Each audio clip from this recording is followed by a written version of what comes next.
I met this guy about 18 months ago, and we've been together since. He knows about my employment history, and he said that he has no issue with it. Though he did ask me to tell his family the white lie I occasionally use on my CV and stuff, which is that I was a waitress. A month ago we found out that I'm 2 months pregnant. He says this is great news, and we should move in together. I assumed he'd be moving into my place because he rents his far smaller 1-bedroom flat while I own mine. And I have room for a baby's room while he doesn't. Also, I really don't want to leave my flat. It's my flat, I love it, I could see myself living here for the rest of my life. And I don't want to lose the security of owning a flat and have to go back to paying rent or a mortgage each month. However, he then said that he didn't want to move into my place, and said I should sell it and we buy a place together. I said that I like my place, it means a lot to me that I was able to buy it. And it represents years of working my arse off scrimping and saving. He then said that he understands all of that. But we should be living together by the time the baby comes, and he didn't want to live in my flat. I asked him why not. It's a great flat, it's central to everything, it's spacious, it's got room for all his stuff.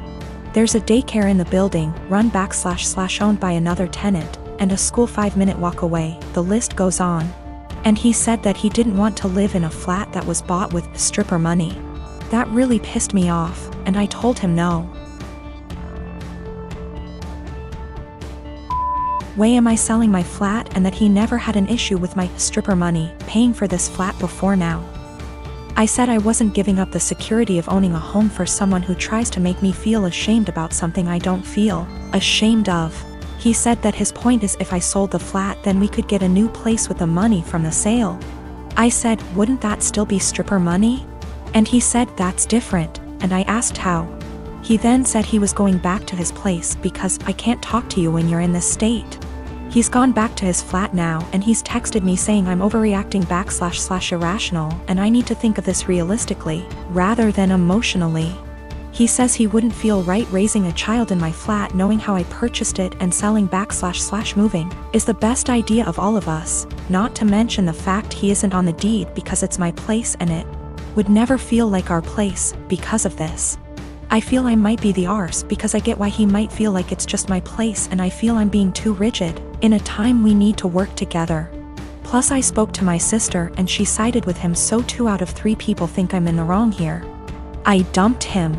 There was a whole conversation, and during the conversation he said he didn't want to be a parent if I wasn't willing to do everything he wanted, including sharing a house back / deed, plus staying together. Also, at the start of the conversation I said what a few people suggested, which was that I'd be willing to sell and split the house with him, provided he paid 50%, and he got very, very angry. Very, very quickly. He also said a few other things, how it's all going to pan out just yet, but it looks like I'm going to be a single mother.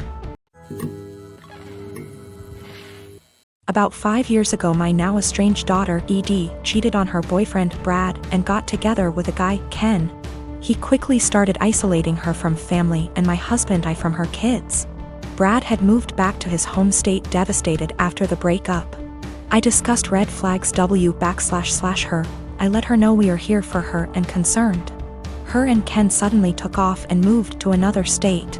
For 5 months, my husband and I worried about her and the kids as we had end back / see at all with them. One day CPS showed up at our door with the oldest child. He was obviously injured from abuse that was reported by the school.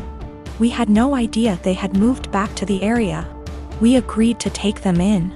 The next 20 months were traumatic, complicated, emotional, and difficult for everyone. Through it we re-established a relationship with the older child's dad, Dan. Daughter failed to comply with her plan and remained with Ken. Dan worked hard to get custody of his child, and he gave Edie scheduled weekly phone calls. She called oldest child 2x nothing since.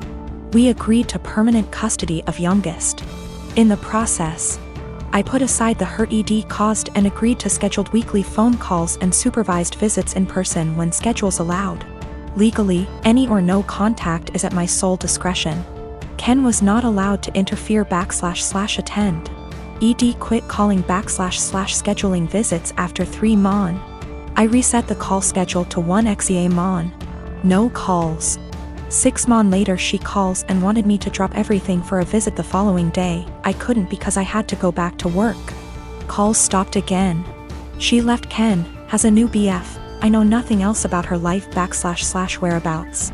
She started calling again about a year ago and I let her know that if she was consistent with her monthly scheduled calls, we would move towards weekly calls again.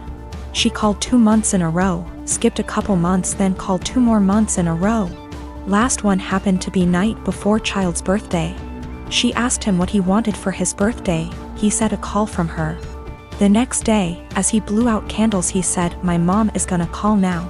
He had the biggest smile on his face. Call never came. He refused my offer to call her. We survived an emotional meltdown. Next month, no call, just a text after with a lame timing excuse as to why and sorry about the birthday call, she didn't feel well. Following month, I get a text that ED feels ill again, won't be calling. I am beyond frustrated at this point. I have looked past her refusal to rebuild a relationship with us, but when it comes to the kids my heart aches for them. Hey race where I might be the I responded, "Parents do not get sick time. We all had COVID recently, including me, and I still took care of the children. If you do not have any time for him once a month, I don't want my time wasted with your excuses." Of course, calls stopped again. I am a 17 years old female, and I live with my mom, stepdad, and stepsister and stepbrother. I lost my dad to cancer when I was 13 years old. We were very close and his death was a major loss in my life. I wasn't able to keep much of his belongings because of my stepdad's insecurities and lack of sympathy and respect for me, and my dad. It's sad to say that mom moved on relatively fast. My stepsister and I share a room together. My stepbrother has the bigger room because he's a man, and as a result me and my stepsister are always in conflict. She wants me out during the day as she uses the room as her art studio. She recently accused me of stealing her tools and convinced her dad to get a lock, so now I'm being forcefully locked out and can't get in till after a huge argument and getting mom involved. My stepsister had an argument with her brother and ruined his gaming console when he was out. He came into the room quietly in the evening, stood by the door and asked me to bring him my stepsister's acrylic paint set. I asked if he got permission. He said yes, so I gave it to him and went back to study. At dinner, my stepsister came downstairs yelling that her brother had access to her room and ruined her paint set. There was a lot of yelling and arguing. Stepdad asked how my stepbrother walked into the room when it was supposed to be locked. My stepbrother admitted I helped him out and brought the paint set to high. My stepsister went off on me, called an accomplice, then ran upstairs and took the gift I prepared for my dad for Father's Day. I picked up flowers I planted from our small garden that I take care of by myself, and prepared a nice wooden letter-shaped pot, used my dad's first initial and filled it with the flowers I picked and decorated it with ribbons. It wasn't that good, but it was like a floral letter. I planned to visit his grave and put the gift there. She damaged it to pieces. It was completely ruined. I yelled at her and kept crying. Mom and stepdad gave her harsh punishment and thought it was fixable, but I was so done I called my uncle, who came and berated my mom and stepdad. Stepdad offered to fix it and punish my stepdaughter harder, but I packed my things to go with my uncle. My mom begged me to stay, but I refused and didn't respond when she kept calling saying she did nothing to deserve to be shunned by me and my uncle, who told the family about what happened. The family told mom not to come visit on Father's Day and are angry with her because I moved out over this. My boyfriend started asking to join me in my girls' night in. Every time I tried to say no, he'd be like, "I have to join or you'll have to cancel." It made me and the girls miserable having to sit there with him in the middle. This past Friday he insisted to join us again. I had enough. I came up with an idea to get him to hate hanging out with us. Made a plan and told the girls what we were going to do, and they were down for OT. The girls came and my boyfriend immediately sat with us and started ruining our conversations by steering them towards him / his work / his achievement. So here's what I did. I started bringing up gross / embarrassing subjects, and the girls were eating them up by talking about them in details. Subjects like sex, periods, his most sensitive spot, cramp diarrhea, hairy legs, fart getting trapped in the vulva and coming out the front, squeezing shit out of our faces, cramp diarrhea, dirty underwear, and again, cramp diarrhea. We talked about this stuff in boring details, like, I could feel his discomfort without even looking at him. But God, when I turned to see why he got quiet suddenly. He was getting red in the face, and had sweat all over his forehead. I bet he found himself unable to relate to thy's subject, thus couldn't take part in the conversation. He got up from the couch ready to head out. I looked at him and asked where he was going, and he was like, I just remembered that I have an important meeting with a guy in about 10 minutes and I have to go now. He rushed out telling us to have fun. The girls and I started laughing hysterically.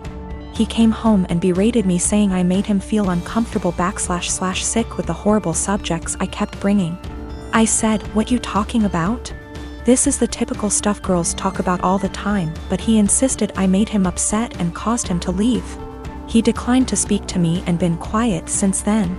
This is his apartment. He tells me who is and isn't allowed to come, and I thought this was fine since it's his place. Though I help with the bills, but he makes so much more as the head of security in his company, so that's that.